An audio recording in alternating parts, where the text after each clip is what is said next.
Ada saat dimana kita harus bertayamum ketika akan mendirikan sholat karena badan kita yang kurang sehat sehingga tidak mungkin berinteraksi dengan air atau karena memang air yang tidak ada. Sudah benarkah tayamum kita selama ini?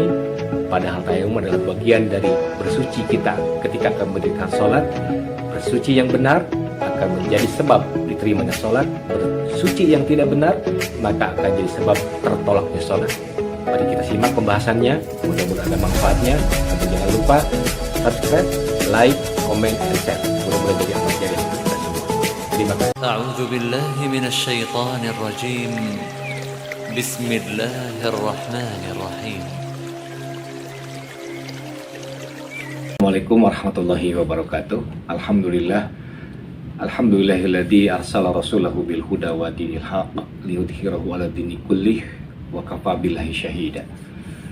Asyhadu an la ilaha illallah wahdahu la syarikalah wa asyhadu anna Muhammadan abduhu wa rasuluhu alladzi la nabiyya ba'da. Allahumma sholli ala Muhammad wa ala alihi wa ashabihi wa man tabi'ahum bi ihsanin ila yaumil qiyamah. Sahabat-sahabat yang insyaallah dimuliakan Allah, pada pertemuan ini kita akan coba untuk membahas tentang kaifiyah tayamum atau tata cara kita bertayamum. Ini berkenaan dengan adanya salah seorang sahabat kita yang menyampaikan sebuah pertanyaan, ingin minta penjelasan bagaimana cara bertayamum ketika seseorang sedang sakit di saat akan mendirikan sholat. Nah, makanya penting juga untuk kita bahas permasalahan tayamum ini dari mulai dalil adanya syariat tayamum, kemudian alasan kenapa dibolehkannya bertayamum, kemudian media yang dipakai untuk bertayamum, anggota yang dibasuh ketika bertayamum atau diusap ketika bertayamum, dan juga cara bertayamumnya. Insya Allah kita akan bahas secara detail tapi ringkas. Mudah-mudahan walaupun ringkas nanti tidak keluar dari esensi syariat tayamum itu sendiri. Sebelumnya saya ingin mohon maaf yang sebesar-besarnya dengan tidak mengurangi rasa hormat untuk sahabat-sahabat yang mungkin ada perbedaan dalam cara penyampaian atau pemahaman tentang kaifiyah tata cara bertayamum. Mohon maaf yang sebesar-besarnya dengan tidak mengurangi rasa hormat tentang hal tersebut kepada para sahabat semua. Sahabat-sahabat yang dimuliakan Allah, sebelum kita membahas tentang bagaimana tata cara bertayamum atau kaifiyah bertayamum, alangkah lebih baiknya dulu kita mengetahui dalil disyariatkannya bertayamum. Di dalam Al-Quran setidaknya ada 2 surat yang menerangkan tentang syariat bertayamum. Yang pertama di surat An-Nisa ayat ke-43 dan yang kedua di surat Al-Maidah ayat yang ke-6. Nah, kita akan ambil satu ayat saja yaitu yang ada di Al-Maidah ayat yang ke-6 untuk kita bahas isinya dan kita jelaskan permasalahan tentang bab tayamum ini.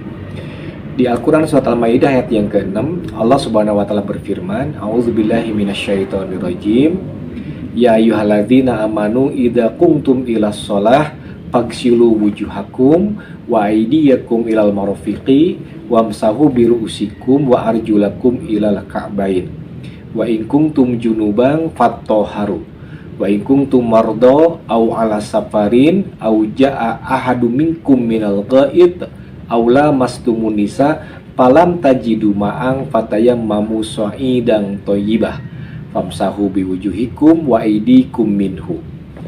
Yang artinya kurang lebih adalah, wahai orang-orang yang beriman, apabila kalian akan mendirikan sholat, maka basuhlah wajahmu, kemudian cucilah kedua tanganmu sampai sikut, usaplah kepalamu, dan cucilah kedua kakimu sampai kedua mata kaki.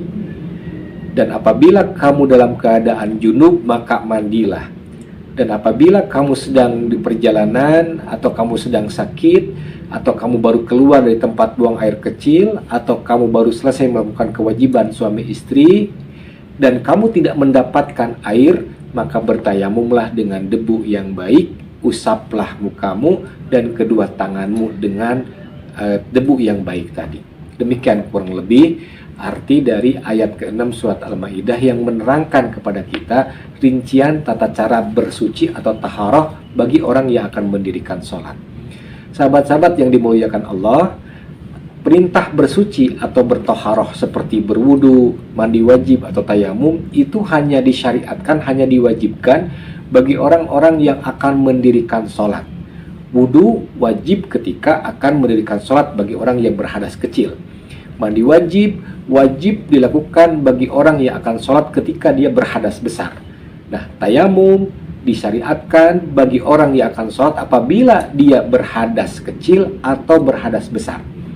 Jadi kalau wudu itu mengangkat hadas kecil. Orang yang akan sholat dia berhadas kecil harus wudu berarti. Yang kedua, orang berhadas besar seperti junub ya, seperti selesai haid, seperti perempuan selesai nifas, maka kalau dia mau mendirikan sholat harus bersuci dengan mandi wajib. Kalau tayamum bisa mengganti wudu, bisa mengganti mandi wajib dengan alasan-alasan yang nanti akan disampaikan. Sahabat-sahabat, 3 cara bersuci ini yaitu wudu, wudu, mandi wajib dan tayamum ini adalah perkara yang sangat penting untuk kita pelajari dengan sungguh-sungguh. Kenapa? Karena kunci dari sah tidaknya sholat kita itu tergantung pada kualitas bersuci kita. Rasulullah SAW menyampaikan at-tahuru miftahus sholah. Bersuci itu adalah kuncinya sholat. Jadi tergantung kualitas bersuci kita. Pengaruh sholat bagi kita itu apakah diterima atau tidak oleh Allah, itu tergantung kualitas bersuci kita. Sampai-sampai ada sebuah hadis yang lain yang dimana Rasul bersabda, la sholata liman la wudu'a. Tidak ada sholat bagi orang yang tidak berwudu. Makna tidak ada sholat di sini menurut para ulama adalah sholatnya dianggap tidak sah apabila dia berwudu tapi wudunya tidak benar, atau memang dia berhadas kecil tapi dia tidak berwudu dulu ketika akan sholat. Maka oleh sebab itu bersuci seperti berwudu, mandi wajib atau tayamum itu harus benar sesuai dengan perintah dari Allah dan contoh dari Rasulullah SAW dalam praktek pelaksanaannya. Dan kita akan coba fokus pada pertemuan ini membahas tentang tayamum. Sahabat-sahabat yang dimuliakan Allah, di surat tadi, di surat Al-Maidah ayat yang ke-6, surat Al-Maidah ayat yang ke-6 tadi, Allah Subhanahu wa taala dengan sangat jelas menyebutkan bahwa tayamum itu adalah merupakan pengganti dari wudu atau pengganti dari mandi wajib apabila wa in kuntum mardo, apabila kamu sakit. Dengan sakit yang menyebabkan kita tidak mungkin bisa berinteraksi dengan air walaupun kita berhadas besar, apalagi berhadas kecil. Kalau memang kondisi badan kita tidak mungkin mengambil air, berwudu atau mandi wajib padahal kita harus sholat, maka itu bisa bertayamum. Jadi yang pertama, tayamum itu disyariatkan bagi orang yang dalam kondisi sakit dan tidak mungkin dia berinteraksi dengan air, baik untuk mengangkat hadas kecil ataupun sekalipun untuk mengangkat hadas besar, maka bertayamum yang seperti itu. Kemudian yang kedua, tayamum itu disyariatkan bagi orang yang sedang safar, bagi orang yang sedang di perjalanan, dia wajib sholat tapi air di saat dia akan sholat tidak didapatinya, dia tidak ada air di sana, maka bertayamum juga bagi dia. Yang ketiga, dia sehat, dia sedang tidak perjalanan, tapi ketika ingin mendirikan sholat, di saat akan mendirikan sholat di sana tidak ada air, falam tajidu ma'an, dia tidak mendapatkan air, maka dia pun bertayamum solusinya. Jadi tayamum dikerjakan bagi orang yang sakit, yang dengan sakitnya tidak mungkin bisa berinteraksi dengan air. Atau yang kedua, bagi orang yang sedang di perjalanan, air emang ada tapi tidak diperuntukkan untuk bersuci, maka silahkan aja bertayamum. Yang ketiga, memang sama sekali tidak didapati air di saat akan berikan sholat di tempat dia akan melaksanakan sholat tadi. Nah, 3 alasan ada syariat tayamum, itu alasannya. Kalau tidak ada alasan itu, maka tidak boleh kita bertayamum. Kemudian di ayat tadi pun Allah Subhanahu wa taala menerangkan bahwa tayamum itu medianya cuma satu jenis, yaitu sha'idan thayyibah. Fatayammamu sha'idan thayyibah. Maka bertayamumlah kamu dengan debu yang baik. Makna debu yang baik di sini adalah debu-debu yang ada di tempat yang baik, di tempat yang bersih. Seperti misalkan di tembok itu pasti ada debunya. Di kursi pasti ada debunya. Di meja ini pasti ada debunya. Di tempat-tempat yang bersih pasti ada debunya. Nah, boleh kita mengambil debu untuk media bertayamum kita di tempat-tempat seperti itu.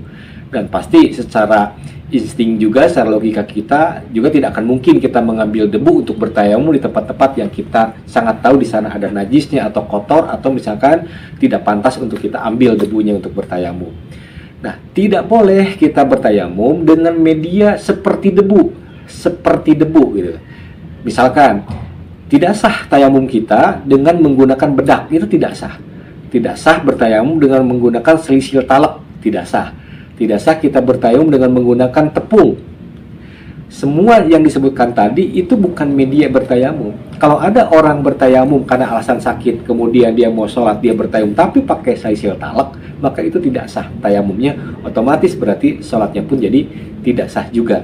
Harus dengan debu, dan debu ada di mana-mana ya. Selama di tempat baik silahkan kita pergunakan. Atau dalam bahasa sabda Rasul, turob. Turob itu tanah bagian permukaan atasnya. Itu bisa jadi media untuk bertayamum kita.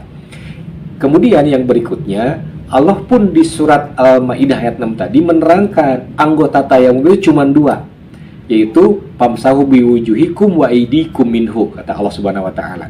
Usaplah wajahmu dan juga tanganmu. Nah, di sana disebutkan dua anggota tayamum.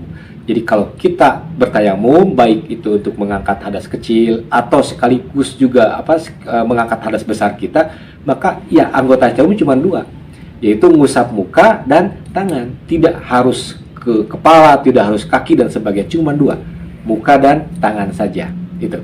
Nah, kemudian bagaimana praktek tayamumnya itu? Contoh Rasulullah SAW dalam masalah tayamum itu seperti apa? Sahabat-sahabat yang dimuliakan Allah, banyak hadis-hadis yang menjelaskan tentang tata cara bertayamum yang disunahkan oleh Rasulullah SAW, dan kita nanti dipersilakan untuk memilih cara yang mana yang menurut kita cocok dan sesuai dengan dan juga membuat nyaman kita melaksanakannya. Setidaknya ada 3 cara tayamum yang dicontohkan Rasulullah SAW untuk kita pilih salah satu caranya tadi.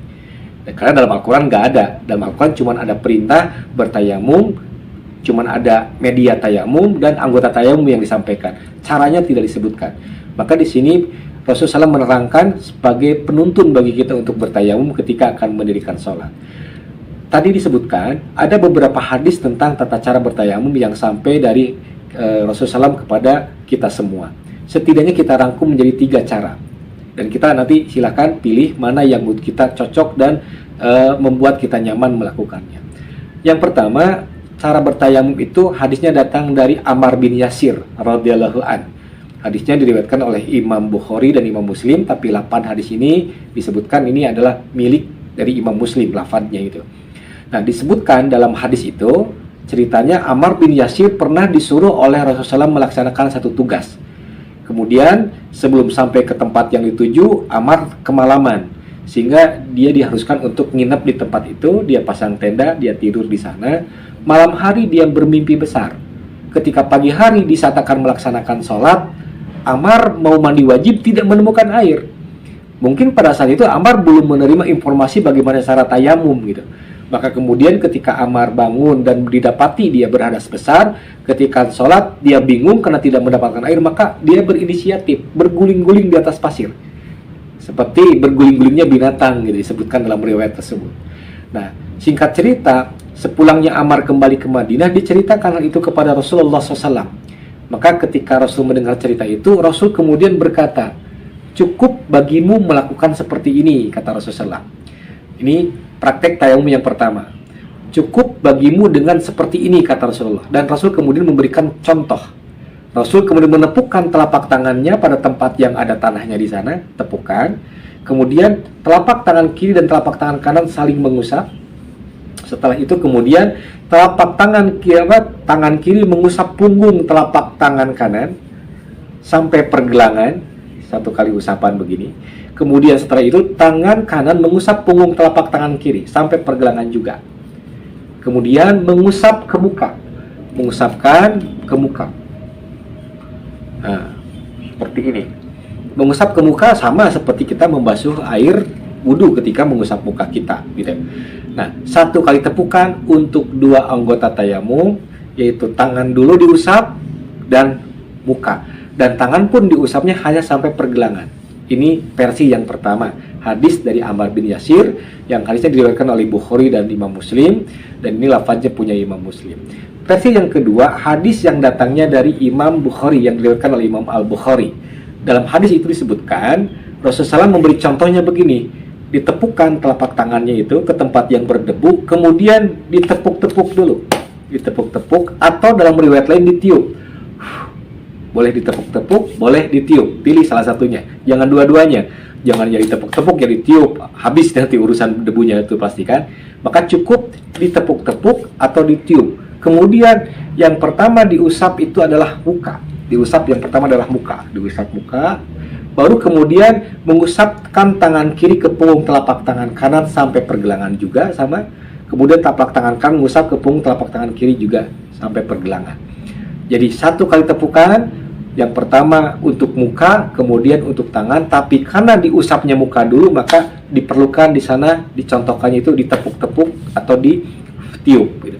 Ya hikmahnya pasti supaya tidak terlalu tebal debu yang akan diusapkan ke muka. Karena yang pertama kali diusap adalah muka.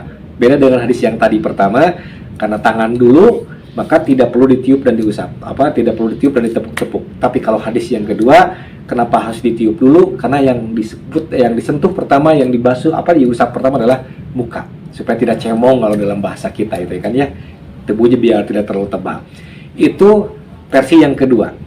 Versi yang ketiga diriwayatkan dari Ibnu Umar radhiyallahu taala anhuma, hadisnya diriwayatkan oleh Imam Ad-Darqutni dan dikatakan oleh para ulama hadis derajat hadisnya mauquf, tidak mursal sampai Rasul. Disebutkan bahwa Ibnu Umar kalau bertayamum itu 2 kali tepukan. 2 kali tepukan. Ini versi dari Ibnu Umar. Ibnu Umar kalau bertayamum itu 2 kali tepukan. Tepukan yang pertama, tepuk untuk mengusap muka. Tepukan yang pertama untuk mengusap muka, tadi bisa dikepuk-kepuk dulu atau ditiup langsung ke muka. Kemudian setelah itu tepukkan tangan lagi ke tempat yang berdebu dan mengusapkan tangan. Dan tangan pun diusapnya sampai sikut. Sampai sikut gitu.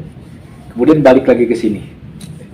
Kemudian setelah itu baru yang kiri usap sampai sikut juga, kemudian sampai ke sini lagi. Nah, itu versi yang ketiga riwayat dari Imam Darqutni, bersumber hadisnya dari Ibnu Umar dengan riwayat hadis yang mauquf bukan mursal dari Rasulullah SAW.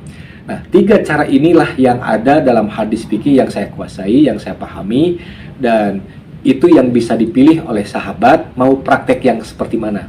Apakah yang versi yang pertama tadi 1 kali tepukan untuk tangan dulu sampai pergelangan kemudian wajah, atau 1 tepukan wajah dulu tapi ditiup dulu wajah kemudian telapak tangan sampai pergelangan juga, atau versi yang ketiga 1 tepukan untuk wajah, 1 tepukan lagi untuk tangan sampai sikut. Dengan tidak mengurangi rasa hormat, saya lebih menyarankan untuk sahabat-sahabat ambil salah satu dari yang pertama dan kedua tadi, yaitu pergelangan tangan diusapnya tangan diusap hanya sampai pergelangan, dan 1 kali tepukan yang dilakukan, tidak 2 kali tepukan. Dengan tidak mengurangi rasa hormat kepada sahabat yang memilih pendapat yang ketiga.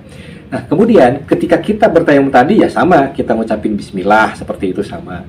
Kemudian beres bertayamum memang ada perbedaan pendapat, apakah selesai bertayamum kita mengucapkan doa seperti halnya doa ketika selesai berwudu, apakah tidak. Nah, itu ada perbedaan pendapat. Kalau saya sendiri lebih memilih sama seperti membaca bacaan setelah berwudu, yaitu mengucapkan 2 kalimat syahadat.